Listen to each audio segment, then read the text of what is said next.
우리끼리도 인사하지요. 새해 첫 인사인데 옆에 계신 분들에게 새해 복 많이 받으세요.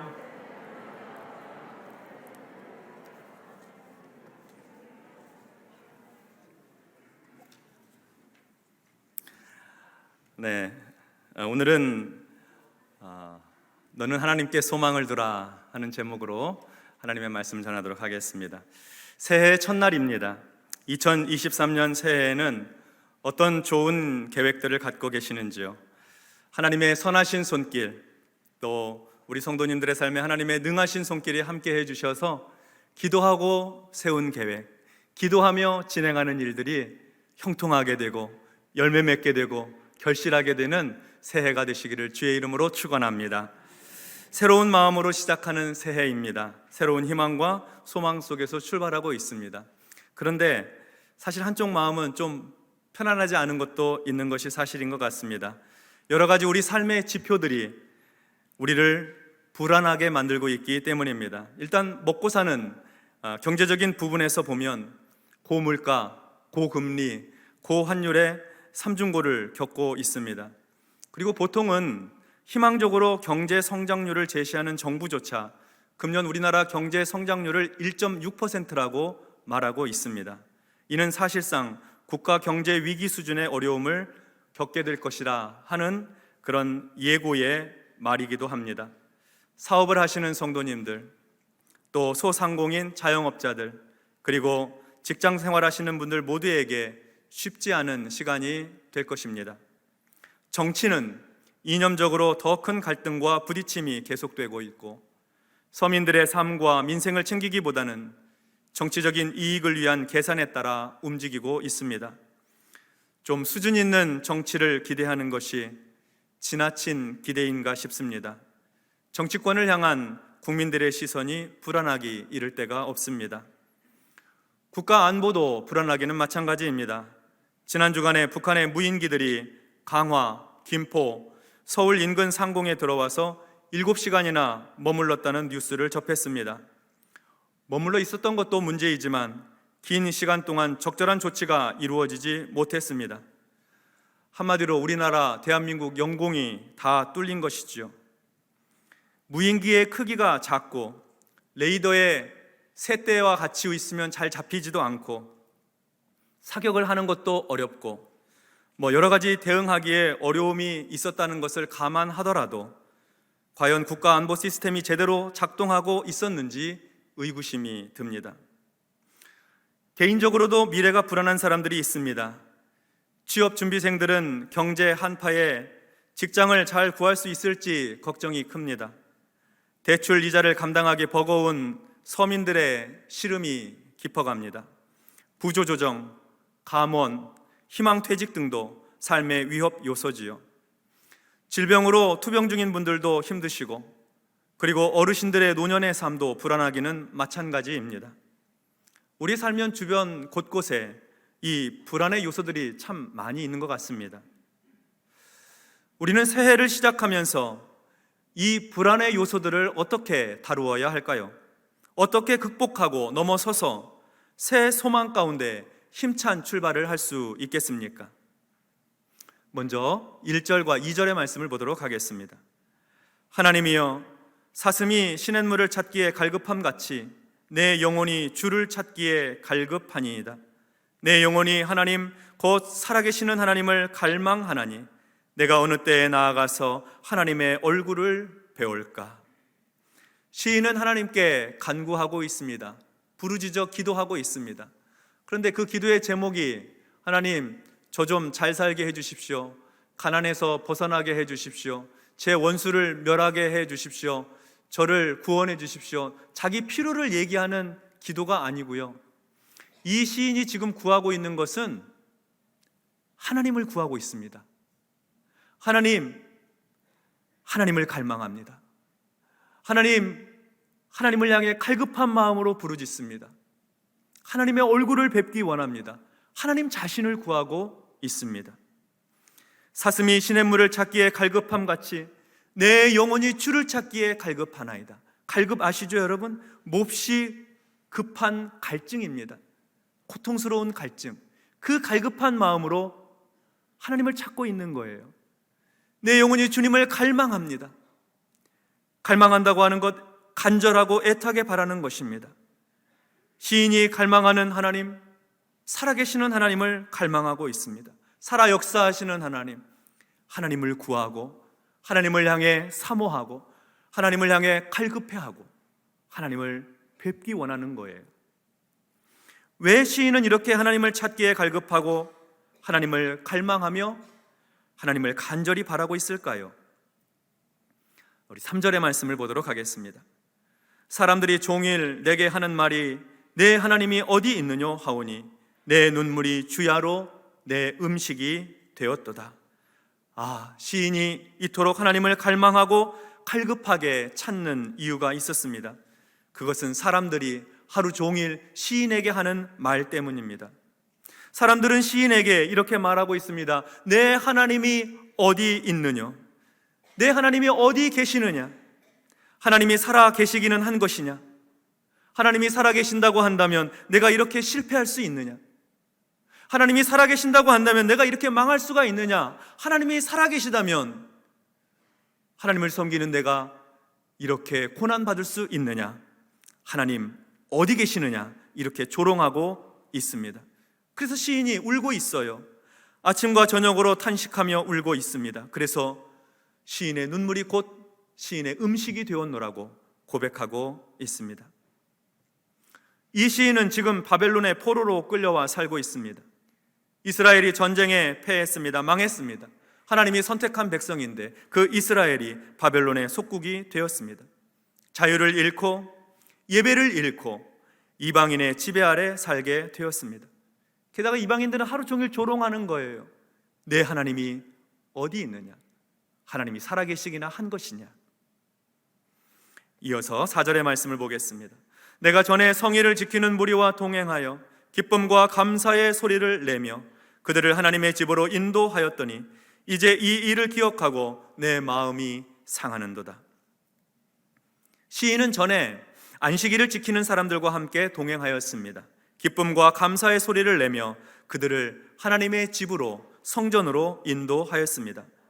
하나님의 성전을 향해 나아갈 때에 기쁨과 감사의 찬송을 하였다는 것이죠.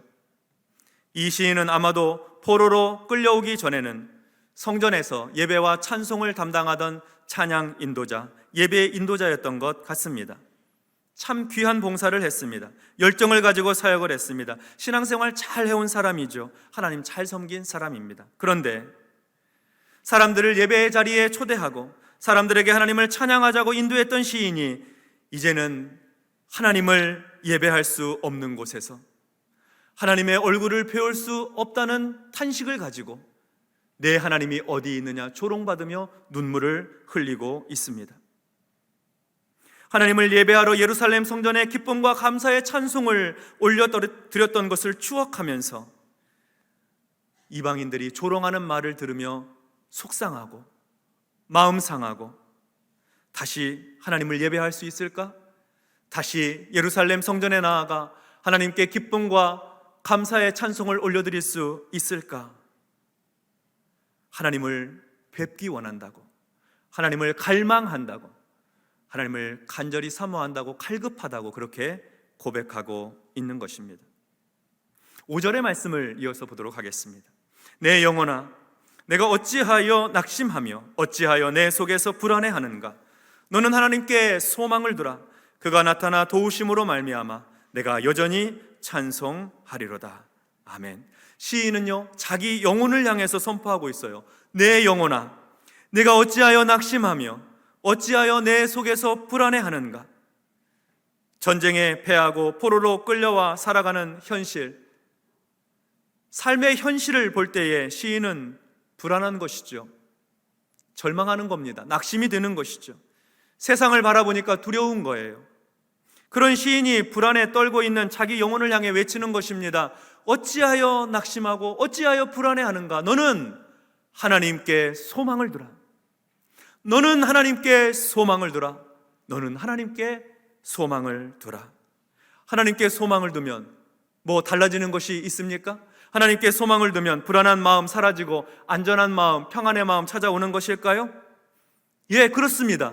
하나님께 소망을 두면 불안한 마음이 사라지고 평안한 마음이 찾아옵니다. 하나님께 소망을 두면 안정감이 있고 다시 살아갈 용기를 얻게 되며 하나님께 소망을 두면 새 힘을 얻게 되는 것입니다. 왜 그렇습니까? 그 하나님이 살아계신 하나님이기 때문에 그렇습니다. 소망을 둔 그 하나님이 살아계신 하나님, 역사하시는 하나님, 기도를 들으시고 응답하시는 하나님이기 때문에 그래요. 그래서 하나님께 소망을 두라고 말하고 있는 것입니다. 하나님께 소망을 두게 되면 살아계신 하나님 뵙게 될 것이고, 그리고 그 하나님께 찬양을 올려드리게 될 것입니다. 그래서 시인은 소망을 하나님께 두라고 말하는 것입니다. 소망이 무엇입니까, 여러분? 기대하는 거잖아요. 바람이죠. 어떤 일을 진행하고 싶은 마음이죠. 소원하는 마음, 의지하는 마음, 그 소원을, 그 소망을 하나님께 두라는 거예요. 너의 소망을 재물에 두지 말고, 너의 소망을 자식에게 두지 말고, 너의 소망을 유력하다는 지인들에게 두지 말고 하나님께 두라는 거예요. 그 능력 있다는 정치와 경제, 국가 안보의 상황을 보면 어떻습니까? 불안하기 이를 데 없잖아요. 세상을 보면 불안하기 짝이 없습니다. 그러나 눈을 들어 우리 하나님을 바라보게 되면, 하나님을 향해 우리의 마음을 드리게 되면, 소망을 하나님께 드리게 되면 이겨내게 되는 것이고 평안하게 되는 것이고 하나님의 응답을 받고 하나님의 나타나 도우심으로 말미암아 하나님을 찬양할 수 있게 되는 것입니다. 성경에 보면요, 하나님의 사람 다윗의 이야기가 나옵니다. 다윗은 하나님의 마음에 합한 사람이었습니다. 이스라엘의 위대한 왕이었고요. 지금도 유대인들은 다윗의 시대를 그리워하고 다윗의 왕국이 회복되기를 소원하고 있습니다. 그러나 성경 속에 다윗은 평탄하고 형통한 삶을 산 것이 아닙니다. 어린 시절에는 형제들 가운데 막내여서 언제나 들에서 지냈습니다. 양치느라고 목동으로 살았어요. 하나님께서 사울 왕의 뒤를 이어 왕이 될 사람으로서 다윗에게 기름을 부은 이후에도 어려움은 계속되었습니다. 블레셋과의 전쟁을 계속해야 됐고요. 블레셋 장수 골리앗을 쓰러뜨린 이후에는, 그 뒤에는 더 자주 전쟁터로 보내졌습니다. 사울 왕의 눈에 들어서 왕의 경호대장도 되고 천부장도 되고 그리고 사울 왕의 사위가 되었지만 다윗은 사울의 시기와 질투를 받아서 그 뒤로부터는 언제나 사울 왕의 공격을 받았습니다. 사울 왕이 직접 단창을 던져서 다윗을 벽에 박으려고 했어요. 가장 극심한 전쟁터 천부장 다윗을 보내서 적의 손에 맞아 죽게 하려고, 또 언젠가는 집에 암살단을 보내가지고 누워 자고 있는 다윗을 제거하려고 했습니다. 삶의 위기를 참 많이 겪었습니다. 그 가운데 다윗이 평생에 겪은 가장 큰 위험과 상처는 바로 자기 아들 압살롬이 반란을 일으킬 때였습니다. 만약 그날 다윗이 곧바로 도망치지 않았다고 한다면 다윗은 아들의 손에 죽었을 것입니다. 아들의 손에 죽을 뻔하였어요. 아들이 반란을 일으켰다니까요. 그 아들, 지혜로운 아들, 총명한 아들, 늠름하고 듬직한 아들, 믿을만한 아들, 그 좋은 아들이었는데 자기 아버지의 턱 밑에 칼을 겨누는 거예요. 아들이 반란을 일으키고 아들의 칼에 죽임을 당할 위기에 처해서 도망치는 다윗, 그 배신감이 얼마나 컸겠어요. 그 두려움이 얼마나 컸겠습니까? 불안하고 두렵고 떨려서 무릎이 흔들렸겠지요. 손이 떨렸을 것입니다. 목소리가 떨렸을 거예요. 아들에게 배반을 당하고 아들의 칼에 도망칠 때에 다윗은 시편 3편에서 이렇게 노래하였습니다. 여호와여, 나의 대적이 어찌 그리 많은지요. 나를 일어나 나를 치는 자가 많으니이다. 많은 사람이 나를 대적하여 말하기를 그는 하나님께 구원을 받지 못한다. 그는 하나님께 구원받지 못한다. 내 하나님이 어디 계시느냐? 여호와여, 주는 나의 방패시요 나의 영광이시요 나의 머리를 드시는 자이시니이다. 내가 나의 목소리로 여호와께 부르짖으니 그의 성산에서 응답하시는도다. 내가 누워 자고 깨었으니 여호와께서 나를 붙드심이로다. 천만인이 나를 애워싸 진친다 하여도 나는 두려워하지 아니하리이다. 여호와여, 일어나소서. 나의 하나님이여, 나를 구원하소서. 주께서 나의 모든 원수의 뺨을 치시며 악인의 일을 꺾으셨나이다. 구원은 여호와께 있사오니 주의 복을 주의 백성에게 내리소서. 아멘. 다윗은요, 가장 위험한 순간에, 가장 절망되고 낙심되는 순간에, 불안한 순간에 하나님을 찾았습니다. 하나님께 소망을 두었습니다. 가장 위험한 그때에 하나님께 소망을 둔 것이에요. 그랬더니 하나님께서 다윗의 기도를 들으시고 부르짖음을 들으시고 그에게 평안한 마음을 주시는 거예요. 천만인이 나를 애워싸 진을 친다고 할지라도 나는 누워서 자고 평안히 자고 쉬고 하나님께서 구원해 주시기를 기다리고 하나님의 이름을 높이 찬양하겠다고 고백하는 거예요. 하나님께 소망을 두면 눈앞에 있는 불안의 요소는 사라지고 하나님의 평강이 그의 심령을 다스려 주시는 것입니다. 하나님께 소망을 두는 사람들의 특징이 있습니다. 그들은 하나님께 기도합니다. 부르짖습니다. 하나님을 갈망하고 하나님의 은혜에 갈급해합니다. 하나님께 소망을 두는 사람, 그는 기도하고 간구하고 부르짖는 사람입니다. 다윗처럼 부르짖어요. 하나님, 내 인생에 개입해 주십시오. 내 이 어려운 환경에 하나님이 개입해 주십시오. 내 인생의 핸들을 하나님께 맡겨드립니다. 내 인생을 하나님께서 운전해 주십시오. 인도해 주십시오. 하나님께서 이끌어 주십시오. 맡겨드리는 거예요. 그래서 하나님께 소원을 두는 사람은 하나님 의지하고 살아요. 부르짖어 기도한다는 것은 하나님께서 내 인생에 개입해 달라고 요청하는 거거든요. 시편 42편 시인과 그리고 다윗이 3편에서 부르짖었던 그 기도는요, 어떤 희망, 신락 같은 희망이 보여서 그렇게 기도한 거 아닙니다. 뭔가 일이 좀 이루어질 것 같다 하는 기대가 있어서 하나님께 소망을 두겠다고 한 것이 아닙니다. 하나님께 부르짖은 거 아니에요. 캄캄했어요. 앞이 보이질 않아요. 손으로 붙잡히는 것도 없어요. 그런데 하나님께서 살아계시기 때문에, 하나님께서 내 기도를 듣고 계시기 때문에 나는 여전히 하나님을 찬송할 것이고 하나님께서 나타나 도와주실 것을 믿기 때문에 여호와 하나님께 소망을 두고 살겠다는 거예요. 기도는 일이 잘 될 때 하는 것이 아닙니다. 평안하고 형통할 때 하는 것이 아니라 캄캄할 때, 앞이 보이지 않을 때 하나님을 붙드는 것입니다. 이러한 기도와 부르짖는 신앙생활로 새해를 설계하고 전진해 나가시기를 주의 이름으로 기원합니다. 하나님께 소망을 두는 사람의 두 번째 특징이 있습니다. 그는 하나님을 바라봅니다. 하나님과 눈을 마주쳐요. 하나님을 쳐다봅니다. 왜냐하면 세상을 보면 소망 둘 곳이 없거든요. 불안할 일들만 많거든요. 그러니까 눈을 들어서 하나님을 바라보는 거예요. 이사야 40장 31절에도 보면 하나님을 바라보는 사람의 이야기가 나옵니다. 우리 이 말씀 같이 한번 합독하도록 하겠습니다. 시작. 오직 여호와를 앙망하는 자는 새 힘을 얻으리니 독수리가 날개치며 올라감 같을 것이요 다른 박질하여도 곤비하지 아니하겠고 걸어가도 피곤하지 아니하리로다. 아멘. 여호와를 앙망하는 자 새 힘을 얻는다고 했습니다. 여호와를 앙망한다는 말하고요, 하나님께 소망을 둔다는 말하고요 같은 말이에요. 하나님께 소망을 두는 사람은 여호와를 앙망하는 사람, 여호와를 앙망하고 바라보는 사람은 하나님께 소망 두고 사는 사람입니다. 그 사람 어떤 사람입니까? 새 힘을 얻습니다. 독수리가 날개치며 올라가는 것처럼 창공을 향해 비상하는 거예요. 눈앞에서 문제를 보면 걱정이 크죠. 두렵고요. 하늘에서 보면요 문제가 크지 않아요. 별거 아니에요. 하나님께서 은혜를 베풀어 주셔 우리의 시야를 넓게 해주시고 하늘에서 바라보는 독수리의 시선으로 상황을 판단하고 지혜를 구하고 하나님의 은혜 안에서 승리하게 되는 것입니다. 여호와를 앙망하는 사람은 새 힘을 얻습니다. 소년이라도 젊은이라도 달려가고 걸어가면 피곤하고 곤비해요. 그러나 여호와를 앙망하는 자는 피곤치 아니하고 곤비치 않는 것입니다. 하나님께서 함께 하시니까요, 새 힘 주시니까요, 달려갈 능력을 허락해 주시니까요. 그러니까 새해에는 하나님을 앙망하고 살아가십시다. 하나님께서 틀림없이 새 힘을 주시고 시야를 넓혀주시고 하나님께서 은혜 베풀어 주셔서 하나님 축복해 주실 거예요.